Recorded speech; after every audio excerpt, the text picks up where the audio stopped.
मोदी जी से ये कहिए कि 150 रुपए किलो चावल खरीद के खाना पड़ेगा, क्या मोदी जी दे देंगे 30 रुपए किलो चावल? मोदी जी से मैं ये कहना चाहती हूँ, अगर गरीबों के लिए आप सत्ता में आए हैं तो आप गरीबों की जिंदगी को बरकरार रखिए, ये ना कि गरीबों के लिए आप अमीर की गुटिया में जा करके बैठिए। नमस्कार इंडिया का नमस्कार करें स्वीकार। न तुम हमें जानो न हम तुम्हें जाने, मगर लगता है कुछ ऐसा मेरा हमदम मिल गया। आप लोग वही हैं हमारे लिए। आप मुझे नहीं जानते थे, मैं आपको नहीं जानता था, लेकिन आप लोगों के द्वारा दिए गए प्यार के लिए शायद वही है कि मेरा हमदम मिल गया। खैर चलिए, अब इससे आगे बढ़ते हुए आपको मालूम ही है कि प्रधानमंत्री माननीय नरेंद्र मोदी जी नेताजी सुभाष चंद्र बोस की जयंती के उपलक्ष्य में 125वीं जयंती कोलकाता पहुंचे। कोलकाता में कार्यक्रम हुआ, सरकारी आयोजन था, नरेंद्र मोदी जी भी उसके अंदर थे, ममता बनर्जी को भी आमंत्रित किया गया। और आखिर हुआ वही कि जिससे डरते थे वही बात हो गई। ये वैसे ममता बनर्जी जी को सबक ले लेना चाहिए था, उन्हें याद करना चाहिए था। एक बार हरियाणा में भी ऐसा ही कार्यक्रम हुआ था जब नरेंद्र मोदी जीत कर आए थे, प्रधानमंत्री बने थे, और भूपेंद्र हुड्डा वहां पर गए थे और वहां पर इसी प्रकार हुटिंग हुई थी। यहां पर हुटिंग के नाम पर जय श्री राम के नारे लगे, लेकिन आप बार बार जय श्री राम क्यों गए? आपने कहते ना कि देखो ऐ दीवानो तुम ये काम ना करो, राम का नाम बदनाम ना करो। तो कुछ लोगों ने राम के नाम को अपने एक राजनीतिक दल के लिए इस्तेमाल करते हुए, राजनीतिक दल से जोड़ते हुए राम को शायद सीमित करने का प्रयास किया। आपको बुरा लग सकता है, लेकिन वास्तविकता यही, हनुमान जी को सीमित करने का प्रयास किया, उन्हें दलित और न जाने क्या क्या कहकर। आप मतलब कहीं किसी राजनीतिक दल या कुछ जाति विशेष में, वर्ग विशेष के अंदर हमारे आराध्य देवी देवताओं को बांध देना का चाहते हैं? अरे वो अगर आप आए राम के नाम से, ममता बनर्जी को कोई परहेज नहीं होगा, लेकिन अगर आप वहां पर हुटिंग के रूप में इस प्रकार का प्रयोग करें तो ठीक है। वो नाराज हुई, चली गई भाषण बीच में छोड़कर, जो भी कुछ है। हालांकि उन्होंने प्रश्न भी किया कि अगर केंद्र सरकार को इतना प्यार है तो राष्ट्रीय अवकाश क्यों नहीं घोषित कर देते नेताजी के लिए। खैर इन सब के बीच में हम जो कहना चाह रहे थे वो यही कि प्रधानमंत्री जी के पास समय है बंगाल में जाने का, राजनीतिक दौरों के लिए। राजनीतिक बिसात है ये सब कुछ। आपकी पूरी टीम के पास समय है हैदराबाद जाने का, बंगाल का दौरा करने का। इन किसानों के पास जाने का आप लोगों के पास समय नहीं है। कुछ तो है इसका मतलब मन के अंदर चोर ना, कि जो आप छुपते फिर रहे हैं, जो उनसे मिलना नहीं चाह रहे हैं। किसानों को मीटिंग के लिए विज्ञान भवन बुला लिया जाता तो आप ज्यादा समय इधर उधर बिताते हैं। जो पिछली बार में दौर की वार्ता हुई 22 तारीख को, उसके अंदर क्या था? मात्र 30 मिनट बातचीत हुई। यार चलिए जो भी है। अब हालांकि जिस समय अब हम रिकॉर्ड कर रहे हैं कार्यक्रम, उस जो हमारी टीम गई, हम गाजीपुर भी गए, हम टीकरी बॉर्डर भी गए, और हमने जब बात की तब तक पुलिस परमिशन नहीं आई थी। लेकिन अब जिस समय हम आपसे बात कर रहे हैं या कार्यक्रम रिकॉर्ड कर रहे हैं, उस समय तक पुलिस परमिशन आ गए। परमिशन से मतलब कि दिल्ली पुलिस और किसानों के बीच में ये सहमति तो बनी। पुलिस ने कहा कि भाई आप दिल्ली में रैली निकाल सकते हैं, ट्रैक्टर परेड निकाल सकते हैं। हालांकि हम जो सवाल कर रहे हैं कि परमिशन मिलेगी या नहीं मिलेगी, लेकिन मिल चुकी है। लेकिन अभी भी एक प्रश्न बना हुआ है कि ज्यादातर किसान संगठन उसी आउटर रिंग रोड पर चाहते हैं रैली निकालना।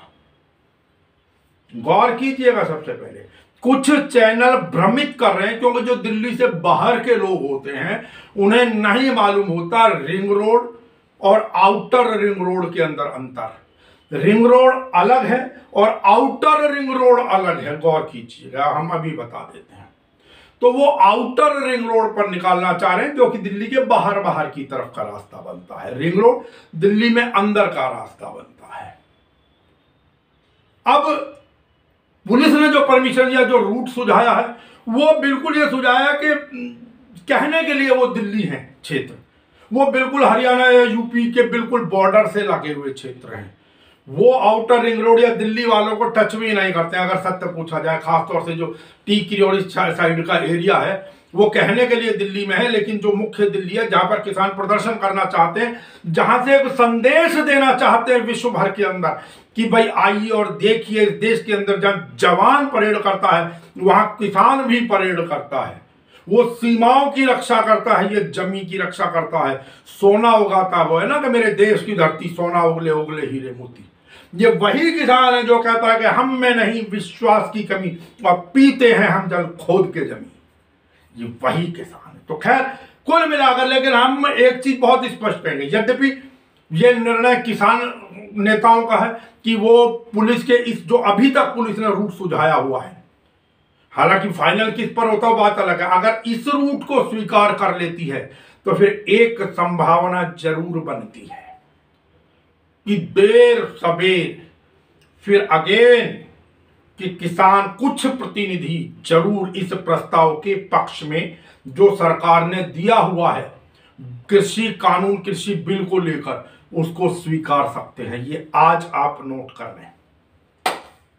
इसका मतलब ये अगर सरकार कहती है हम चले हैं, पुलिस कहती है हम चले हैं, तो एक कदम फिर किसान भी चल रहा, और हो सकता है देर सवेर फिर कहीं समझौता बन जाए, किसान भी कॉम्प्रोमाइजिंग टेबल पर आ जाए। मैं कॉम्प्रोमाइजिंग शब्द का प्रयोग कर रहा हूं, यद्यपि वो कहीं ना कहीं इन किसान नेताओं की भावनाओं को आहत ही करेंगे। हालांकि इसमें कोई दो राय नहीं, इस समय पे पुलिस के ऊपर, इंटेलिजेंस के ऊपर बहुत ज्यादा तनाव होता है, बहुत ज्यादा दबाव होता है, सुरक्षा की सारी चीजें उन्हें देखनी होती है, इसलिए निर्णय उनका है। जब सुप्रीम कोर्ट ने भी उनके निर्णय में, उनके पाले में गेंद डाल दी है, तो फिर मैं और आप तो क्या होते हैं। चलिए बात टीकरी बॉर्डर पर। पहले आप ये टीकरी बॉर्डर वाले जो हमारे संधू साहब हैं, जो आंदोलनकारी किसान हैं, और इनमें से कई लोगों के जो परिवार हैं वो भारत की आजादी से जुड़े हुए हैं, पहले इनके भाव सुनिए। और विशेष रूप से वही जो तोमर साहब ने कहा कि साहब कुछ ताकतें हैं जो इन किसानों का भला नहीं होने देना चाहती। पहले इनको भ्रमित बताया था, अब ताकतें बता दिया गया है। हम भी उन्हीं ताकतों की खोज में इन किसानों के पास गए, और साथ में हम वो AK-47 भी खोजने के लिए वहां गए जो दौसा की भारतीय जनता पार्टी सांसद महोदय ने कहा कि ये आतंकवादी हैं जो बैठे हैं और AK-47 लेकर बैठे हैं। अभी कृषि कानून का ही देख लीजिए कि आतंकवादी बैठे हुए हैं और आतंकवादियों ने AK-47 लिखी हुई है। खोजने का प्रयास करते हैं, आप भी सहयोग करें। संधू जी, नरेंद्र तोमर जी ने कल की जो आपकी वार्ता 12वें दौर की वार्ता विफल रही, कुछ 11वां कहें लेकिन टोटल 12वां दौर था। उस 12वें दौर की वार्ता के विफलता के बाद में उन्होंने कहा कि कुछ ताकतें हैं जो किसानों को लाभ नहीं लेने देना चाह रही। पहले तो सर वो ताकत बता दो जो आपके विरुद्ध हैं, जो आपका नुकसान चाह रही हैं। ऐसा है जी, तोमर जी ने जो किसानों के ऊपर एलिगेशन लगाया है, आंदोलन के बारे में ऐसी एलिगेशन लगाया है, ये बिल्कुल झूठ है। कोई किसानों के पीछे ऐसी कोई ताकत नहीं, किसानों की एकता है और किसानों का जय जवान जय किसान का नारा है आंदोलन के लिए। कल नरेंद्र तोमर जी ने एक बात कही है, उन्होंने कहा है कि भाई कुछ ताकतें हैं जो किसानों को लाभ नहीं लेने दे रही इस कानून का। वो कौन सी ताकतें हैं साहब, पहले आप ये बताएं। आप खोज सकते हैं तो बताएं। कोई ताकत नहीं है, वो उसका एक जुमला, वो तो ऐसा ही कहेंगे। कौन सी ताकत है जो किसान को बरमा रही है? जहाँ जो किसान आया किसी के बुलाए थोड़ी आए हैं, अपने आप हम आपके लिए आए हैं। हमें को किसी ने नहीं किया कि दिल्ली चलो, हम आए हैं कि हमारे आने वाली जनरेशन का भविष्य खतरे में है। वो ताकत कहीं आपके ये तो नहीं कह रहे कि कहीं आप अहंकार दिखा रहे हो, आप लोग झुकने रहे, इस बात को तो नहीं कह रहे? नहीं जी, नहीं, ऐसा नहीं है। मतलब किसान अपनी जगह आंदोलन पर, बॉर्डरों पर आराम से अपना प्रदर्शन कर रहे हैं, और इनकी मेन मांग यही है, सरकार, बीजेपी सरकार को कुछ मतलब सोच समझ आनी चाहिए। हम भगवान से यही प्रार्थना करते हैं कि मोदी जी को भगवान शुद्ध बुद्धि दे। क्यों भारत का किसान को हर एक कोने से भारत का किसान सड़क पर पड़ा है। हैं, और मोदी जी इसकी तरफ कोई ध्यान नहीं दे रहे। साहब कहाँ पड़ा है सारे भारत का किसान? सरकार कह रही है कुछ नहीं है, ये 3-4 स्टेट के लोग हैं, कोई नहीं है, सब अपने अपने घरों के अंदर काम कर रहा है। जिसको काम है, जो किसान है वो खेत के अंदर है। आप कह रहे हो सारे भारत का किसान यहाँ पर है? नहीं नहीं नहीं जी, किसान का जो असली किसान है वो बॉर्डर पर तैनात है जी। और मोदी जी का ये बेमतलब का भ्रम है कि किसान बॉर्डरों पे नहीं है, आंदोलन में, भारत का असली किसान आंदोलन में। और सही पूरी असली मांग डिमांड 3 काले कानून रद्द करने पर बैठा हुआ है। हम भारत सरकार से, बीजेपी से ये अनुरोध करते हैं कि 2 महीने हो गए किसान ने अन्न पानी ठीक ढंग से खाए हुए, आप कुछ शर्म करो। भारत से बीजेपी सरकार, देश के प्रधानमंत्री हो, कुछ सोचो समझो इस देश के किसान के बारे में। 3 कानून का आप ज़बरदस्ती किसान की रोटी छीन रहे हैं। साहब पहले कहा जाता था कि आप भ्रमित हैं, अब कहा जा रहा है कि कुछ ताकतें आपका भला नहीं होने देना चाह रही। हम जो आज निकले उन ताकतों को ही खोजने निकले कि ये ताकत कौन सी हैं जो किसान का नुकसान करा रहे हैं। ये ताकतें आप लोग जानते हो, हमें नहीं मिल पा रही। सेंट्रल गवर्नमेंट मोदी जी के मद हो गया, राज मद होता है जब इस प्रकार की बुद्धि फिर जाती है। वही आज इस सरकार की बुद्धि फिरी हुई है। इसी कारण से सारा परिवार, जो परिवार है, ये ऐसा परिवार है, ये स्वतंत्रता सेनानी परिवार जितने बैठे, ये संधू परिवार से हैं, भगत सिंह परिवार से हैं। इन परिवारों की कोई भी बात सुनी नहीं जा रही है और भूखा मरा किसान। आज भी कुछ किसानों को हम उठा के लेके गए हैं जो यहाँ पर मरने वाले थे। उनकी बुरी हालत देख के मोदी जी को सोचना चाहिए और इन पर दया खानी चाहिए। अगर देशभक्त है तो देशभक्ति का काम इन किसानों के बीच में आना चाहिए इनका। साहब कैसे आ जाएं आपके बीच में? भारतीय जनता पार्टी की दौसा की सांसद तो कहती हैं कि ये जो बैठे हैं आतंकी हैं और AK-47 लेकर बैठे हुए हैं।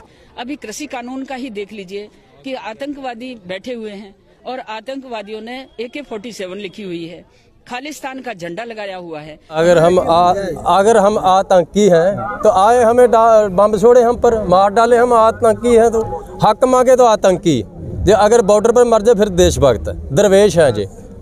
हक मांगना आतंकवादी है। अब जहाँ सारे हैं हरियाणा के भाई बैठे हैं, राजस्थान से आए हैं, यूपी से आए हैं, पूरे भारत से लोग आ रहे हैं। आपको नहीं लगता कि केंद्र सरकार चाहे मोदी हो या शाह को ऐसे नेताओं की जुबान पर लगाम लगाना चाहिए? अगर ये कह रहे हैं कि ये लोग हथियार लेके आए हैं, बॉर्डर से हथियार आया कैसे? अभी एक बात बताओ, आ कैसे रहा फिर हथियार आ कैसे रहा? इसका मतलब हमारी सरकार बिल्कुल सोई हुई है, वो देख ही नहीं रही है कि हथियार आ रहे, लेके लोग आ रहे हैं। यहाँ तो एक भी हिंसा नहीं हो रहा। मोदी जी इनकी जबान पर लगाम क्यों नहीं लगा रहे हैं? अमित शाह, हिंसा तो हुआ नहीं अभी तक, कहीं गोली चलते हुए मोदी जी ने सुना क्या? आप पहले अपनी AK-47 दिखाएं, कहाँ है सर?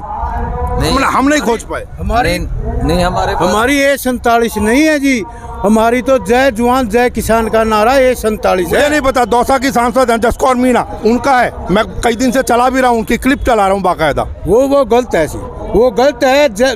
किसान का यही नारा है, यही हथियार है, जय जवान जय किसान।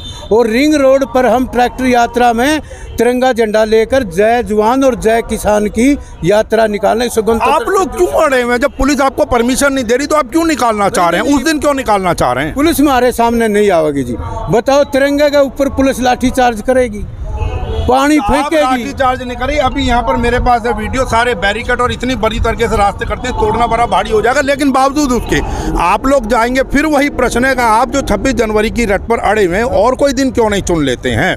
हम इसको तोड़ते नहीं जी, और दिन कैसे चुने जी? बिल्कुल नहीं। हमारे जो नेता का किसान मोर्चे का फैसला है नहीं कि किसान उनकी सूचना के ऊपर चलेंगे। और हमें बैरिकेड तोड़ने को कह रहे हो आप? आराम से जय जवान जय किसान का नारा लगाते हुए तिरंगा हाथ में लेकर और रिंग रोड की तरफ ट्रैक्टर लेकर। साहब रिंग रोड की तरफ आप तब जाएंगे ना जब सरकार या पुलिस आपको परमिशन दे। पुलिस तो परमिशन दे ही नहीं रही है, और पुलिस की परमिशन के बिना अगर आप जाते हैं, हालांकि पुलिस ने अभी वैकल्पिक मार्ग सुझाए हैं, यहाँ से निकलकर इधर आउटर इस साइड पर, मेन आउटर पर नहीं जाने चाह रही है। और तीनों जो आपके बॉर्डर हैं, टीकरी बॉर्डर, सिंगू बॉर्डर, और उनके लिए गाजीपुर बॉर्डर वालों के लिए अलग अलग रास्ते बता दिए गए। लेकिन आप लोग जिद पर हैं कि हम आउटर रिंग रोड के ऊपर ही जाएंगे। अब प्रश्न ये कि जब पुलिस अगर वहाँ की परमिशन नहीं देती है तब तो तनाव है ना साहब, पुलिस जाने नहीं देगी, आप जाएंगे तो ये तो कहीं ना कहीं टेंशन क्रिएट वाली बात परमिशन का तो शर्मा जी सर्टिफिकेट है, जय जवान और जय किसान, जय जवान और जय किसान का नारा परमिशन है शर्मा जी। हम नारे लगाएंगे, हाथ में झंडा होगा और रिंग रोड की तरफ देगी, हमें रास्ता देगी फौज और पुलिस, हमें हमारे भाई है, स्थिति की बात कर रहा हूं, हमारे भाई रास्ता देगी। हम देश के आज़ाद कराने वाले हैं और हमारे भाई हैं, वो हमको रास्ता देंगे। जाने के लिए हमें गणतंत्र दिवस मनाने का रास्ता, मतलब आपको पूरा विश्वास है कि पुलिस परमिशन मिलेगी? हमें पूरा विश्वास है, पूरी हमें परमिशन मिलेगी, जाने की परमिशन मिलेगी। हमारे देखते ही वो हम रास्ता छोड़ देंगे। देखिए बात वही है, हमने एक बार पहले भी कहा था, अनेक बार हमने आउटर रिंग रोड की जो चर्चा की थी और उसके बाद जो 26 जनवरी, ये नमस्कार इंडिया आज फिर कहता, हमने कल भी चर्चा की थी कि यदि पुलिस परमिशन दे देती है और इस बार रिंग रोड पर ट्रैक्टर परेड निकलती है, हम ये दावे से कह सकते हैं कि अगली बार कम से कम, मैं कोई पुलिस के और किसानों के बीच में नहीं आ रहा, लेकिन अगली बार अगर इस बार परमिशन मिल जाती है तो आप नोट कर लें, आज से 1 वर्ष से पहले हम बता रहे हैं, अगली बार जवानों के साथ में इन किसानों की परेड भी, ट्रैक्टर परेड भी आधिकारिक रूप से निकला करेगी। ये विश्व का जिसको कहते हैं 7वां अजूबा, दुनिया का 8वां अजूबा, तो 7 के बाद 8वां अजूबा ये किसानों की परेड ही होगी। लेकिन फिलहाल अभी क्योंकि स्थिति स्पष्ट नहीं है, परमिशन मिलती है या नहीं मिलती है, लेकिन हम वापस जिस बात के लिए इन किसानों के पास आए हैं, हम वही खोजने आए हैं कि इनमें आतंकी कौन कौन है। सबसे पहली चीज़, क्योंकि भारत पहले इनको नक्सलाइट ठहराया जाता था, इनका आंदोलन हाईजैक होना बताया जाता था, अनेकों लांछन लगते थे, लेकिन अब तो नई चीज़ आ गई है। अब तो भारतीय जनता पार्टी की सांसद, सम्मानित शब्द तो मैं कम से कम नहीं लगा सकता, लेकिन सांसद महोदया ने कहा है कि ये AK-47 लेकर बैठे हुए हैं। और जनता पार्टी की सांसद हैं दौसा से, मीना जी, उन्होंने कहा है कि ये जो बैठे हैं, आप तो मीडिया की बात करें, उन्होंने कहा कि ये आतंकवादी बैठे हैं और AK-47 लेकर बैठे हैं। आपकी प्रतिक्रिया ऐसे सांसदों के लिए? हम उन सांसदों से बोलना चाहते हैं जो थोड़ा सा भी वो हमसे वो लगाव रखते हो, तो जहाँ पर आपके देखें ਸਾਡੇ ਕੋਲ ਕੋਈ ਹਥਿਆਰ ਨਹੀਂ ਹੈਗਾ, ਅਸੀਂ ਤਾਂ ਇੱਥੇ ਆਪਦੇ ਹੱਕਾਂ ਲਈ ਲੈਣ ਲਈ ਆਏ ਹਾਂ। ਇੱਥੇ ਲੰਗਰ ਲਾ ਕੇ ਬੈਠੇ ਹੈਗੇ, ਠੰਡ ਦੇ ਵਿੱਚ ਬੈਠੇ ਹਾਂ, ਸਾਡੇ ਬੱਚੇ ਮਾਂ ਪਿਓ ਸਾਰੇ ਇੱਥੇ ਆ ਕੇ ਬੈਠੇ ਹੈਗੇ, ਅਸੀਂ ਆਪਣੇ ਹੱਕਾਂ ਨੂੰ ਲੈਣ ਆਏ ਹਾਂ। ਸਾਡੇ ਕੋਲ ਕੋਈ ਵੀ ਹਥਿਆਰ ਨਹੀਂ, ਜੋ ਮਰਜ਼ੀ ਆ ਕੇ ਚੈੱਕ ਕਰਕੇ। ਰਾਤੀ ਵੀ ਸਿੰਘੂ ਬਾਰਡਰ ਤੋਂ BJP ਨੇ ਕੁਝ ਬੰਦੇ ਭੇਜੇ ਹੈਗੇ ਆ ਜਿਹੜੇ ਕਿ ਨਜਾਇਜ਼ ਹਥਿਆਰ ਲੈ ਕੇ ਭੇਜੇ ਆ, ਇੱਥੇ ਮਾਹੌਲ ਖਰਾਬ ਕਰਨਾ ਚਾਹੁੰਦੇ ਸੀ ਜਿਹੜਾ ਸਾਡੇ किसान मोर्चे का, लेकिन असी तो पूरे जाब्ते में रह गए हैं, शांति ना बैठे हैं। और हम बहुत स्पष्ट करते हैं कि आए, हम भी खोजने आए हैं, हम भी तलाशी लेना चाह रहे हैं कि AK-47 इनमें किसके पास है। बेहतर हो मोदी जी इस प्रकार के शब्दों के ऊपर लगाम लगवाएं, ये किसी के धैर्य की परीक्षा लेने के समान होता है। लेकिन चलिए हम वापस चर्चा उसी पर मोड़ पर लाते हैं। साहब, कल आपकी वार्ता विफल हो गई और अगली तारीख बताई नहीं है उसके अंदर, अब आपको क्या लगता है इसके बाद कहाँ जाएगा आंदोलन? आंदोलन हमारा जी शांतिपूर्वक 26 तारीख को, मतलब हमारी रिंग रोड पर ट्रैक्टरों की वो गणतंत्र दिवस पर परेड होगी और हम शांतिपूर्ण, जो हमारा किसान मोर्चा आदेश देगा, हमारे नेता आदेश देंगे, उसी आदेशों के अनुसार आंदोलन। चलिए, मैं आपने 26 जनवरी की रैली भी निकाल ली, उसके बाद क्योंकि बातचीत तो आप लोगों के बीच होना रही है, सरकार ने कह दिया हम जो बेहतर से बेहतर विकल्प दे सकते थे वो हमने दे दिया। हमेशा पीछे की तरह आंदोलन शांतिपूर्वक चलता रहेगा, इसके लिए हम प्रतिबद्ध हैं और जो हमारा फैसला हाईकमान करेगी किसानों का, वो आपकी हाई कमान जितने हैं उनमें से मैं फिर स्पष्ट कर दूं, जिस दिन किसानों की अपनी वार्ता हुई थी 20 तारीख के बाद में 21 तारीख को, उसमें 1 दर्जन से ज़्यादा आपके नेता इस प्रस्ताव को स्वीकार करने के पक्ष में थे। शर्मा जी, हमारे नेता आज इस टाइम तक और आगे भी जो भी फैसला करेंगे, भारत का किसान उस पर के ऊपर अटल है। शर्मा, मान लीजिए किसान वो कहते हैं कि भाई ठीक है हम सरकार का प्रस्ताव स्वीकार कर लें, तो क्या आम किसान स्वीकार करेगा उसको? नहीं, तीनों कानून काले रद्द होंगे। आपने अभी कहा कि जो वो नेता कर ले, नेता मैं कह रहा हूँ 1 दर्जन से ज़्यादा नेता आपके पक्ष में है। उनको मतलब किसानों की तरफ से ये दिया गया आश्वासन दिया गया है, कहा गया है भाई हम तीनों कानून काले रद्द नहीं होंगे, इतने किसान हैं वो जो वापसी नहीं करेंगे। आपको क्या लगता है ये किसानों का डर है क्या कि आप लोगों के बीच में, आपके अनुसार अगर मैं कहूँ, आप लोगों के बीच में कहते हैं हम नहीं मानेंगे वापसी, और मीटिंग जब प्रतिनिधियों की होती है तो वहाँ पर वो कहते हैं कि भाई नहीं स्वीकार कर लेना चाहिए? बहुत सारे किसान नेता हैं ऐसे आपके। किसान ने आपको क्या लगता है कि वो आम किसान से भी कहीं भय है क्या, या उनकी भावनाओं की कदर कर रहे हैं? आप कुछ भी कह रहे हैं। बिल्कुल सभी किसान एक है, इसके किसान एक है। मैं आपके किसान नेताओं की बात कर रहा हूँ। किसान नेताओं की बात सब एक है। किसान नेता जो अपनी बात कर रहे हैं, एकता की बात कर रहे हैं और इसके ऊपर बैठे रहेंगे, डटे रहेंगे। जब तक सरकार हम इसके ऊपर फैसला नहीं देती, किसान यहाँ से जाएगा नहीं। यहाँ कब तक बैठे रहेंगे? संधू साहब मुझे एक बात बताइए, 2 महीने आपने गुजार दिए, यहाँ कब तक? ऐसे तो सबका काम चल रहा है, आप यहाँ बैठे हैं, उनके मोदी जी उड़ के या अमित शाह जी उड़ के बंगाल और हैदराबाद और न जाने कहाँ हो आएंगे, आप यहीं बैठे रहते हैं। मोदी जी, अमित शाह, चाहे अमेरिका के काले पानी चले जाओ शर्मा जी, किसान यहीं पर डटे रहेंगे। अगर इतने तीनों कानून काले रद्द नहीं होंगे, 24 सन में ले जाए, चलता ही रहेगा जब तक वो हमारी बात नहीं मानेंगे, हम नहीं जाएंगे। चाहे अमेरिका जाओ, चीन जाओ, काले पानी उतर जो। कहने का मतलब है किसान नहीं उल्टे हटेंगे, इतने तीनों काले कानून रद्द नहीं होंगे।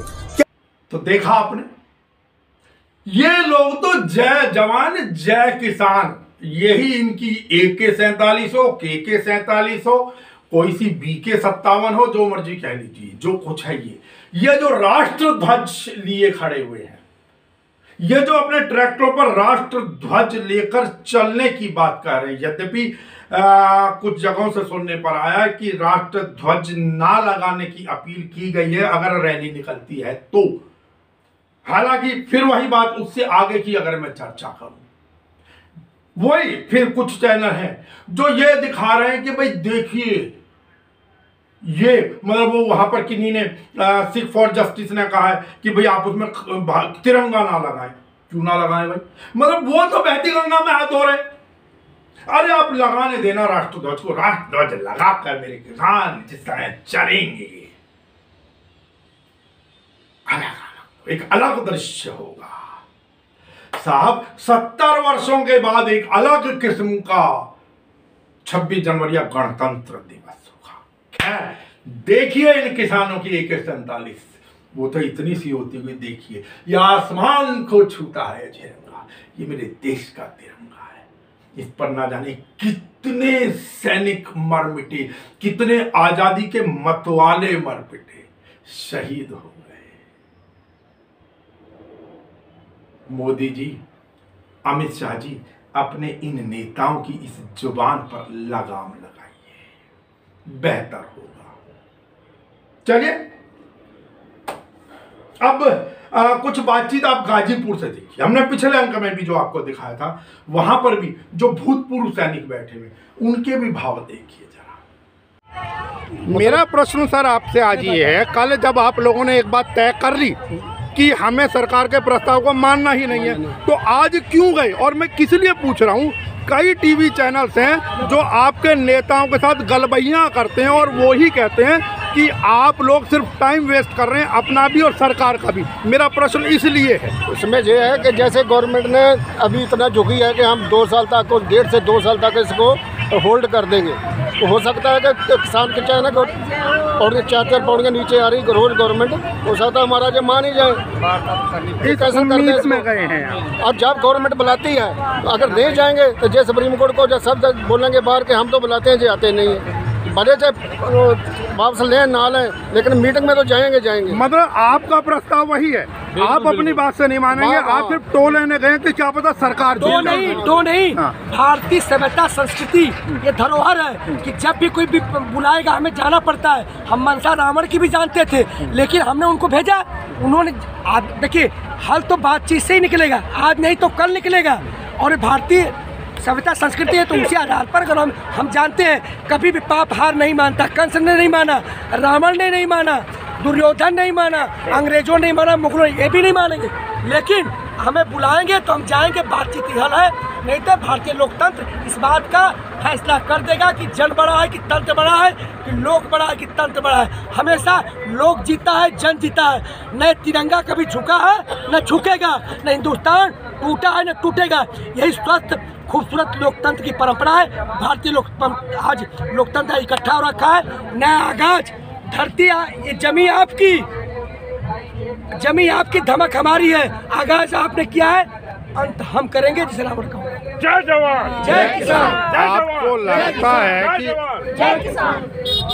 आज की बात के बाद, क्योंकि ये एक राष्ट्रीय पर्व है 26 जनवरी, उसके ऊपर आपका ट्रैक्टर रैली के लिए जो जिद करना है, क्योंकि सरकार जिद कह रही है, मैं नहीं जानता। पहली चीज़, अच्छा आप ये बताएं मुझे कि राज हट हो रहा है या किसान हट हो रहा है? ये राज हट हो रहा है, किसान हट नहीं हो रहा। आपको लगता है कि सरकार राज धर्म का पालन ना करके राज हट पर है? जो सरकार है ये देश को कहीं और ही ले जाना चाह रही है। ये सेकुलरिज्म मेरे सामने ये हिंदू राज घोषित करने के चक्कर में है, आरएसएस के झंडे के ऊपर। ये आगे जाकर जैसे ये कानून बना रहे हैं छोटे छोटे, ये आगे नहीं सुनिए, आरएसएस की आप बात कर रहे हैं, हिंदू राष्ट्र की बात कर रहे हैं। आप मुझे बताइए, आप कृषि बिल के विरोध में आए हैं या किसी राजनीतिक दल के विरोध किया? अभी जो कृषि कानून के बारे में हम आए ना विरोध करने के लिए, अभी ये जन आंदोलन बन गया है। अच्छा। अभी जो ईवीएम का भी मुद्दा यही उठेगा, जिसके मतलब फिर तो वो सब कह रहे हैं कि आप अपनी बात पर नहीं टिक रहे हैं। आप आए किसी बात के लिए थे, अब आप नई नई मांगे जोड़ते जा रहे हैं। मोदी जी लेट करेगा बातें इसमें जुड़ती जाएगी। लास्ट मोदी जी की छुट्टी होने तक हम डटे रहेंगे। जन आंदोलन बन गया है, ये खेती कानून वापस लेने के बाद भी खत्म नहीं होगा, ये आगे बढ़ेगा, लास्ट तक जाएगा। हमारा मुख्य मुद्दा यही दो था, तीनों बिजली बिल, ये तीनों जो है कि कानून, काला कानून वापिस हो और एमएसपी निर्धारण और उससे कम रेट पर लेने वालों की सजा का प्रभाव कानूनी हो। यही मुख्य मांगे हमारी और हम इसी पर टिके हुए हैं। जो किसान है उनका प्रमुख साधन संसाधन ट्रैक्टर है, तो ट्रैक्टर सब चला के जा सकते हैं क्या? ट्रैक्टर भी राष्ट्रद्रोही हो चुका है। हम तो राष्ट्रद्रोही थे ही, हम तो खालिस्तानी थे ही, तो सरकार कहाँ कहाँ झूठ बोली, क्या क्या करेगी? हम तो कहते हैं ईश्वर करे आपको परमिशन मिल जाए, जो उम्मीद है कि मिल भी जानी चाहिए, ठीक है। किसी कारण से अगर नहीं लगते तो आपको नहीं लगता कि तनाव बढ़ेगा? एक तरफ किसान, एक तरफ जवान आमने सामने, ये तो एक और नई महाभारत हो गई। एक ही कुटुंब के दो लोग। सरकार यही तो गवर्नमेंट किसानों ने, यही तो गवर्नमेंट की हट नीति है। सरकार भी तो किसानों ने, यही गवर्नमेंट की हट नीति है। वो मेरे हमारे भाई हैं। अभी जो अगर हमारे को रोकेंगे, आप अपने भाइयों के सामने खड़े होंगे, पुलिस वाले, फोर्स वाले लोग आपको रोक रहे हैं। मुझे नहीं लगता हमें गोली मारे, हम गोली सड़ने के लिए जा रहे हैं। रुकिए, बोलने दीजिए उनको। जो भी लफड़ मारेंगे, दूसरी गल मुंह का आगे कर दें, दूसरा लफड़े इधर मार लो। बिल्कुल सही है, सही है। हाथ नहीं उठाएंगे हम। डरने वाले नहीं है, जंगलों में रहने वाले हैं। नहीं तो आपको इसका मतलब लगता है कहीं ना कहीं कि सरकार की जो नीयत है, नीति के अलावा नीयत है, उसमें भी कहीं दिक्कत नजर आ रही है? इस हिसाब से तो शुरू से ही है इनकी सरकार चाह रही है कि कहीं ना कहीं टेंशन क्रिएट हो। कथनी में दिन रात का अंतर है। ये बीजेपी की गवर्नमेंट जो है, इनकी कथनी और करनी में शुरू से अंतर है। चलिए, अडानी पे अड़े हुए हैं, अंबानी पे अड़े हुए हैं, इनकी हानि है, महाहानि है। जो पहले तो मतलब एक ही मांग, कोई अमेंडमेंट नहीं, कोई संशोधन नहीं, एक मांग जिस पर आप पहले दिन से अड़े हुए हैं। घर वापसी नहीं, जब तक बिल वापसी नहीं, एमएसपी की बिगाड़, मतलब सारी चीजें करा कर ही जाएंगे आप। जय जवान, जय जवान, जय किसान, जय जवान, जय किसान। वंदे मातरम, वंदे मातरम, वंदे मातरम। भारत माता की जय, भारत माता की जय। देखा, ये मेरे देश के भूतपूर्व सैनिक थे। इनका बातचीत का ज्यादातर हिस्सा हमने पहले अंक में दिखाया, कुछ यहाँ पर देखा आपने। अब इससे आगे देखिए, वही जो हमने उस दिन भी कहा था कि चलते चलते यूं ही कोई मिल गया था। ये कुछ लोग हैं जो आते हैं, जो किसान नहीं है, लेकिन किसानों का हौसला बढ़ाने के लिए आते हैं। जिस प्रकार जब मेरा सैनिक युद्ध के मैदान में जा रहा होता है तो उस समय हौसला अफजाई की जाती है, भीड़ खड़ी होती है, आती है, ताली बजाते हैं, फूल बरसाते हैं, तिलक करते हैं, इन लोगों को मालाएं पहनाते हैं। उसी प्रकार यहाँ पर बहुत सारे अनेकों लोग, मैं बिल्कुल मानता हूं कि कई हजार लोग तो मात्र यहाँ पर, हो सकता है कुछ लोग उनको पिकनिक के नाम के पिकनिक की तरह है, लेकिन वो लोग आते हैं, आंदोलनों में बैठते हैं, इन लोगों का हौसला बढ़ाते हैं जो आंदोलनकारी किसान बैठे हुए हैं। नमस्कार है इनके जज्बे को भी, नमस्कार है भारत माता की इन बेटी को भी। देखो, हम तो पहले दिन से यही कह रहे हैं कि सरकार मान जाए, इस आंदोलन को 2 दिन में भी खत्म किया जा सकता था। सरकार आपके सारे अमेंडमेंट्स के लिए तो तैयार हो रही है। कितने लोगों को 1.5 साल तक वो हमें कह रही है, करनी में फर्क होता है। सरकार की, सरकार कहती कुछ है और करती कुछ है। यही दुविधा है हिंदुस्तान की। बड़े बड़े वादे मंच से हमारे देश की सरकार, प्रतिनिधि आते हैं, वो वादे कर करके जाते हैं। हम ये मुद्दे नहीं उठाना चाहते कि 15 लाख किसकी जेब में गए। ये हमने जब से मोदी को चुन के लाए, हमने भी इन वादों के ऊपर हमले किए आए थे। आज आज अगर किसान सड़क पर बैठा है तो किसके कारण? मोदी के कारण। अगर हमने सरकार बदली, कांग्रेस बदल के हम बीजेपी लेके आए तो हम इस उम्मीद पे लेके आए थे कि शायद ये हमारे मन की बात समझेंगे और जानेंगे। आज किसान तो आपको लगता है प्रधानमंत्री जी सिर्फ अपने मन की बात कर रहे हैं, आपके मन की बात नहीं कर रहे? किसी के मन की बात नहीं होती, उनके मन की बात तो जितने ब्यूरोक्रेट्स हैं, जितने बड़े खानदान वाले हैं, अडानी अंबानी, उनके मन की बात वो करते हैं। आज तक किसान से पूछ ले कब? अच्छा, एक तो जिसको कहते हैं 125 करोड़ भारतीयों ने उन्हें चुना होगा, तो ऐसा क्या कि 125 करोड़ पे 3-4 सरमाएदार भारी पड़ रहे हैं?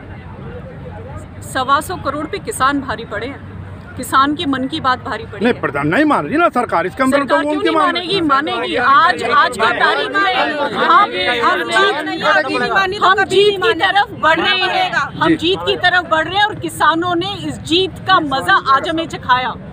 आज हम पूरे जोश के साथ कहते हैं सरकार मानेगी, सरकार किसानों के सामने झुकेगी और उसको मानना पड़ेगा। ये भी किसान की बेटी आपसे कह रही है। 26 में से 15 स्टेप में बैकफुट पे गवर्नमेंट आ रही है, उसके बाद 1.5 साल तक के हम ड्रॉप कर रहे हैं। ये सवाल आप भी तो कर सकते हैं सरकार से। मीडिया भी तो उनके जाके टीवी में 4 आदमी बिठा लेने से वो तो सरकार की बात कर रहे हैं। ये सरकार क्या, यहाँ 50 लाख आदमी बैठे हैं चारों तरफ दिल्ली की बॉर्डर पे, प्रधानमंत्री को दिखाई नहीं दे रहा। वो नहीं दिख रहा। अमेरिका में थोड़ा कुछ सरकार झूठी सरकार है, फरेब की सरकार है और इसका मेन कारण है जो हमारा मेन स्ट्रीम मीडिया है, जो लोकतंत्र का चौथा खंभा है, वो सरकार, मीडिया, कॉर्पोरेट और मोदी, ये तीनों। देखिए, मैं आपकी बात रोक रहा हूँ। आप जिसको कह रहे हैं ना मेन स्ट्रीम मीडिया, मुझे कहना अच्छा नहीं लगता। आप ही के नेता जिन मीडियाओं से गलबैयां करते हैं, मेरा से इशारा इतना काफी है, वो ही आपको आज भी आतंकी और समय बर्बाद करने वाला और अराजक बता रहा है। आज दोपहर को भी आप अब बताएं, तो ये तो आपके नेताओं का भी दोष हो गया ना? बिल्कुल सर, आज जो हिंदुस्तान बर्बाद हुआ है, किसान नेताओं की सर, नहीं, हमारे किसान नेता नहीं कहते। हिंदुस्तान के बर्बादी का मुख्य कारण अगर कोई एक कारण पूछा जाए तो यहाँ के नेतागण ही है, चाहे वो किसी भी पार्टी के हो, क्योंकि नेताओं ने धोखा देना सीखा है। लेकिन इस बार जो किसान आंदोलन के जो नेता हैं, वो नेता इसलिए नहीं बने कि वो अपने बदौलत नेता है। वो आंदोलन एक जन आंदोलन का रूप ले चुका है और पूरे लोग जागरूक हो चुके हैं। सरकार के धोखे और फरेब को लोग समझ रहे हैं, हम समझ चुके हैं कि अगर ये लड़ाई किसान हार गया तो किसान नहीं हारेगा, ये देश हार जाएगा। इसलिए इस किसान आंदोलन को जन आंदोलन का रूप देना हमारी एक कोशिश है कि हम भी इसमें साथ दें, भागीदार दें और किसानों का आभार व्यक्त करें। जी, उधर जो है जवान बॉर्डर पे हैं, इधर किसान को हमारे सब एकता में हुए हैं, तभी तो एक साथ जुटे हैं सब। हम तो मोदी जी से इतना अपील कर रहे हैं, मोदी जी इनकी अपनी बात जो इनके ऊपर रखो, किसानों से बात करो। हमें मोदी जी से कोई गिला शिकवा नहीं है।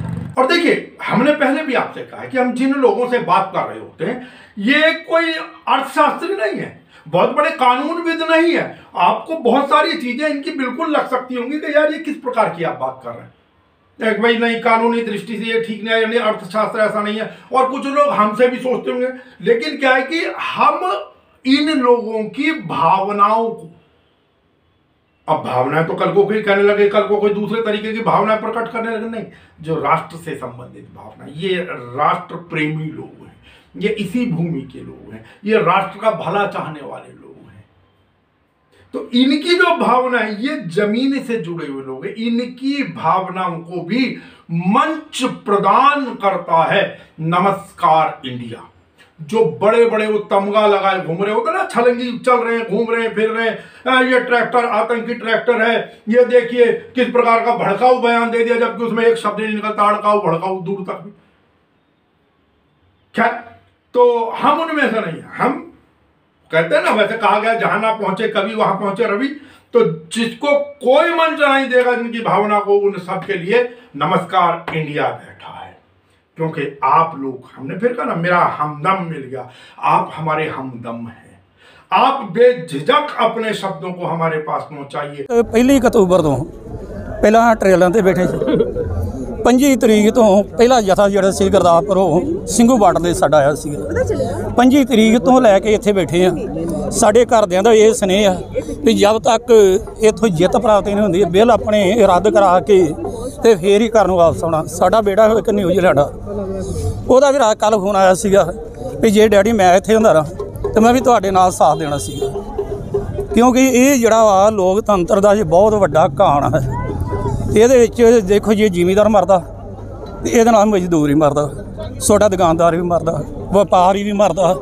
ਇਸ ਕਰਕੇ ਇਹ ਸੰਘਰਸ਼ ਸਾਨੂੰ ਲੜਨਾ ਬਹੁਤ ਲਾਜ਼ਮੀ ਹੈ, ਜਿਹਦੇ ਨਾਲ ਸਾਡੀ ਆਉਣ ਵਾਲੀ ਪੀੜ੍ਹੀ ਜਿਹੜੀ ਆ ਉਹ थोड़ा सुख महसूस कर सके, नहीं तो बहुत गुलाम हो गए तो अं जी जिंदगी है जी बहुत बेहतर जी गुजारांगे। देखिए, आप बेझिझक अपने क्षेत्र के समाचारों को हमारे पास पहुंचाइए।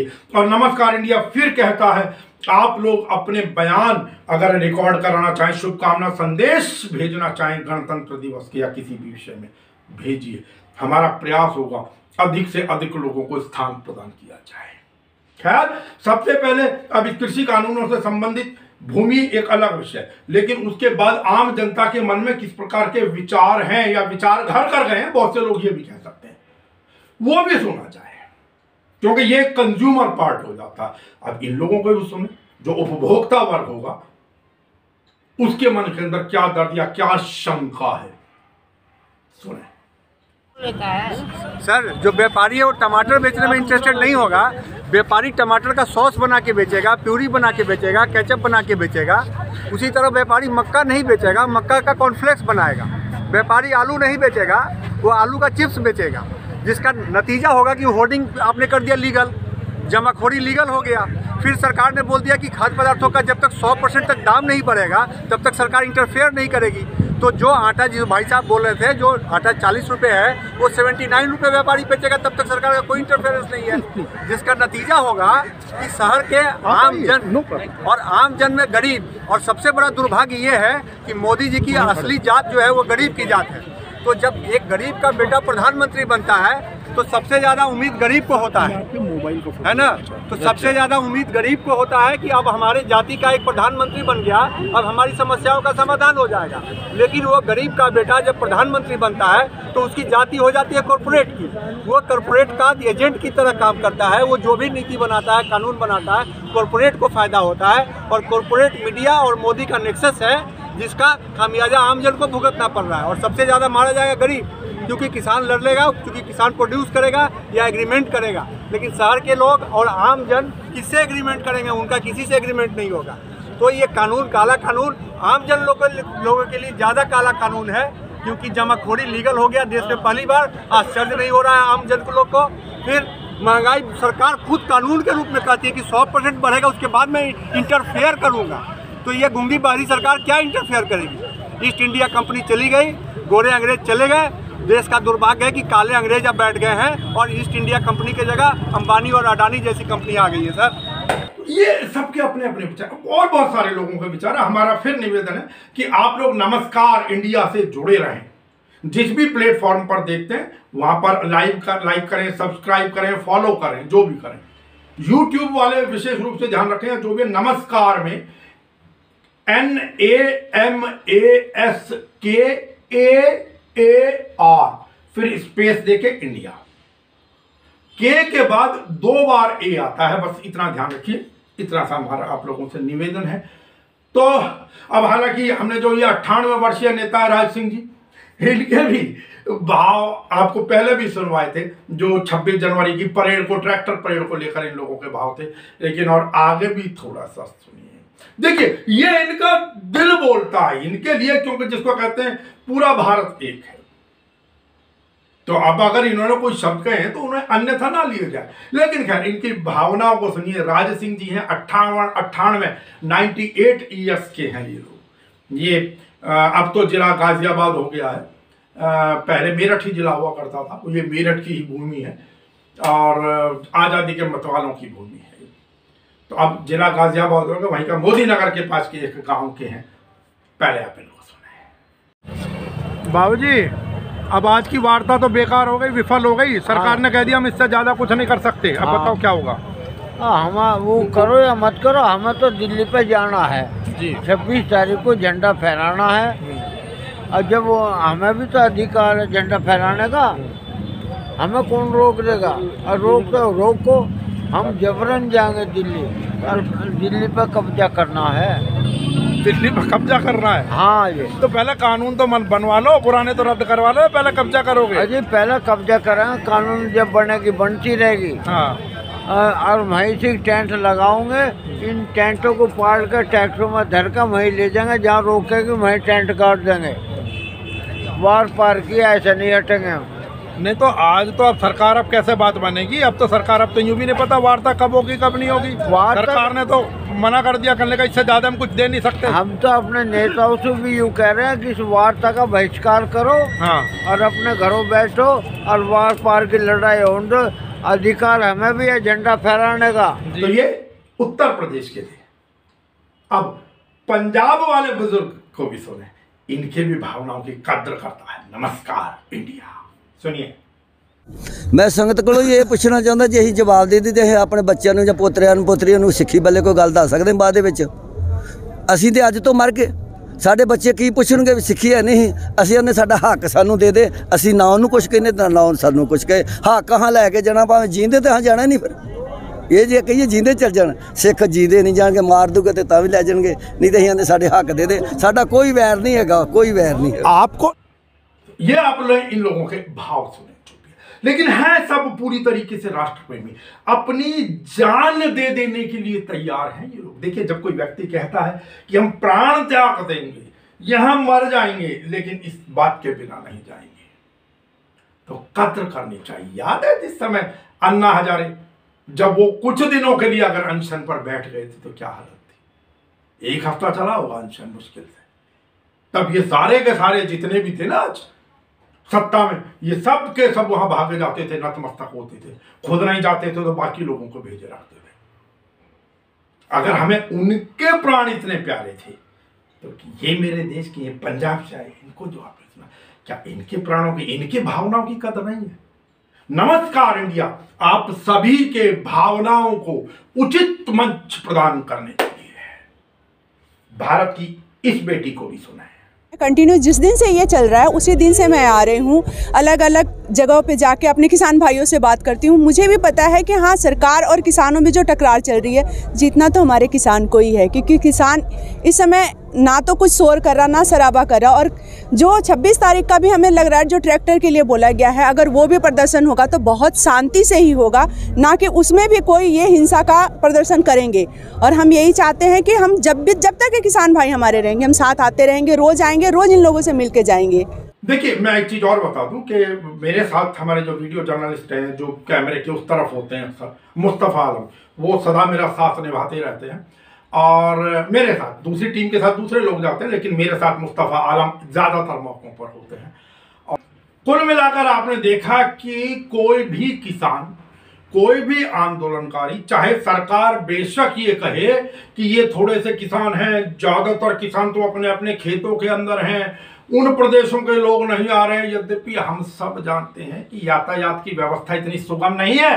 और विशेष रूप से यमुना एक्सप्रेसवे से किसानों को किस प्रकार रोका हुआ है, उनको आने नहीं दिया जा रहा, उन्हें टोल कूदने नहीं दिया जा रहा है।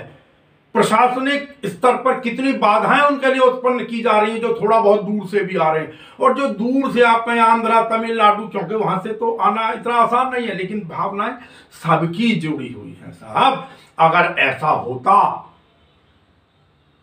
कि वो आपके पक्ष में होते ज्यादातर, तो क्या आप बार बार इन किसानों को बात करने के लिए बुलाते? बिल्कुल नहीं।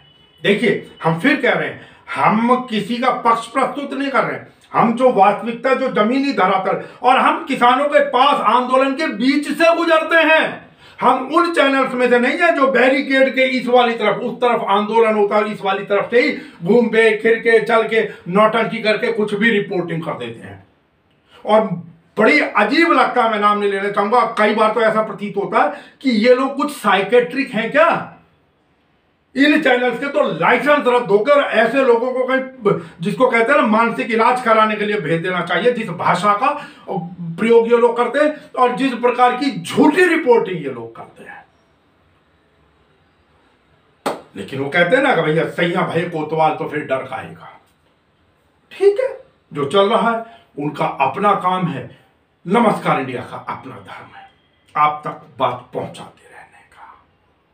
इन किसानों का जो दर्द है सरकार सुने, कोई छोटा या बड़ा नहीं हो जाता। अगर पुलिस परमिशन दे रही है तो पुलिस छोटी नहीं हो गई है दिल्ली में। एक दूसरे के पूरक हैं। कहते हैं ना कि आओ मिल जाएं हम सुगंध और सुमन की तरह, एक हो जाएं चलो चांद और गगन की तरह। तो ये वही है, ये चांद और गगन है, ये सुगंध और सुमन है, एक दूसरे से अलग नहीं किया जा सकता। राजनीति कितने ही प्रयास कर ले, अंग्रेज गोरे अंग्रेज चले गए, फूट डालो शासन की नीति वाले, लेकिन यहां पर भी जो ये अब इनको काले अंग्रेज कहूं, कौन से अंग्रेज कहूं, हो सकता है रंग का नाम लेने से कुछ लोग आहत होते हों, लेकिन बावजूद उसकी प्रयास प्रक्रिया वही है। तो हमको एक दूसरे के बारे में सोचना है, संविधान के दायरे में रहकर सोचना है। कानून ही अगर पुराने निरस्त हो जाते हैं तो उससे कोई कानून का, संविधान का अपमान नहीं होता है। अनेकों कानून निरस्त हुए हैं, रद्द हुए हैं और भविष्य में होते रहेंगे। ये बेवजह नाक की लड़ाई ना बने और हम यही उम्मीद करते हैं कि खुशी खुशी मेरा गणतंत्र दिवस आए, मेरा राष्ट्रीय त्यौहार आए और किसान और जवान साथ साथ मिलकर उसको मनाएं। इस चर्चा में अगर किन्हीं के भाव शब्द छूट गए हों, जिनको हम स्थान न प्रदान कर पाए हों, उसके लिए मैं क्षमा चाहूंगा। आगे फिर आपकी भावनाओं के लिए नमस्कार इंडिया इसी प्रकार दिनों दिन बढ़ता रहे, ऐसा सहयोग प्यार आप लोगों का मिलता रहे। जो लोग YouTube या इस प्रकार के किसी प्लेटफॉर्म से देखते हो तो हमारा निवेदन है कि कृपया करके इसको फॉरवर्ड जरूर करते रहें, आगे कुछ और लोगों को और ग्रुप को प्रेषित करें और पूरी बात देखना है। अगर पूरा कार्यक्रम देखा जाए तो ज्यादा अच्छा होता। कई लोग क्या होता है थोड़ा थोड़ा देख लेते हैं, छोड़ देते हैं या अपने मतलब का वीडियो खोजते हैं, तो ऐसा ना करें। आप अपने अपने शब्दों का ना देखें, दूसरे व्यक्ति ने क्या भाव प्रकट किए हैं उनको भी सम्मान दें। खैर, अपने स्वास्थ्य का रखें ध्यान। ठंड काफी पड़ रही है, बाहर निकलें तो मास्क के बिना ना निकलें कम से कम। स्वीकार करें नमस्कार इंडिया का। नमस्कार।